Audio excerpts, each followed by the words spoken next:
Hello. In this video, CLA experts have prepared some general information about dementia. You may find our content helpful when dealing with the difficulties of your parents, grandparents, or other loved ones with dementia. In this video, we will learn what are the most common first signs of dementia, why and how dementia develops from a neurological perspective. We will give you some tips on how you can help your family or yourself. Before we continue, don't forget to subscribe to our channel by pressing the subscribe button here below. Do you notice that your mother, grandmother, grandfather, or father has become reserved, even though they used to be very cheerful and talkative? That they are often lost in thought and their gaze is absent? That it is increasingly difficult to get them to speak. Even when we are alone, they are very reserved. The first signs of Alzheimer's dementia, the most common form of dementia today, include a gradual loss of short-term memory. Signs can also include withdrawing into oneself, engaging in conversation less often, and in some cases, less pleasant, aggressive reactions. At Alzheimer's dementia, there are short circuits in neural connections. The accumulation of amyloid or senile leeches, plaques, and tangles in the brain leads to the dieback of neuronal connection. They start to forget everyday information. For example, what happened a few days, hours, or even minutes ago. As plaques and tangles spread to different parts of the brain, they destroy the cells responsible for certain functions, such as memory, speech, reading, orientation, emotions, balance. All this results in a gradual decrease in the person's vitality. The progression of dementia can take 10 or more years.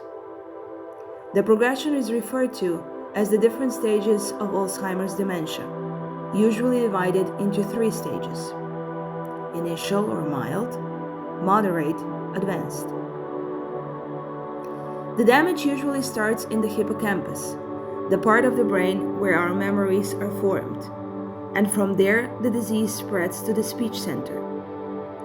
This makes it harder and harder for the person affected to find the right words and to follow a conversation. The next area affected is the frontal part of the brain. Person slowly loses the ability to solve problems, understand concepts, plan, and control behavior. The disease then spreads to the area responsible for emotions. The individual may lose control of emotions and feelings. This is followed by the sensory area, where sensory functions such as smell, taste, hearing, and touch are located. When dementia is very advanced, hallucinations may also occur. The next area affected is the part of the brain where an individual's oldest and strongest memories are stored. Fortunately, these memories are the longest preserved and can form a very strong link with the person with dementia in all the earlier stages. More information on prevention activities can be found on our channel. The last area affected is the individual's ability to coordinate and balance, which can be followed by impaired regulation of breathing and heartbeat. How can we help? Here is an important rule. Preventive action in the early and slightly advanced stages of dementia has the greatest impact. As we learn and gain new experiences, new neural connections are created in the brain. This happens not only when we are young, but throughout our lives. We say that the brain is plastic and receptive to learning even in late old age. With the right activities, we can slow down the progression of dementia. This fact has been noted by many professionals working with the elderly. Introducing various cognitive, sensory, motor, or speech exercises can have a positive effect on stimulating neural connections, thus improving the quality of life of the elderly person and slowing down dementia. It's important to start therapy as early as possible, as the effect is most effective in the early stages of the disease. However, we will need time to devote to exercise, the determination to make a real difference, and the knowledge of how to help best. But before we do that, I suggest you watch our video on communication. In it, you will learn how to make good contact with a person suffering from symptoms of dementia so that communication flows more easily. You will learn some skills to help you avoid frightening or upsetting relatives. Today we brought you a snippet of content that can help you better understand dementia.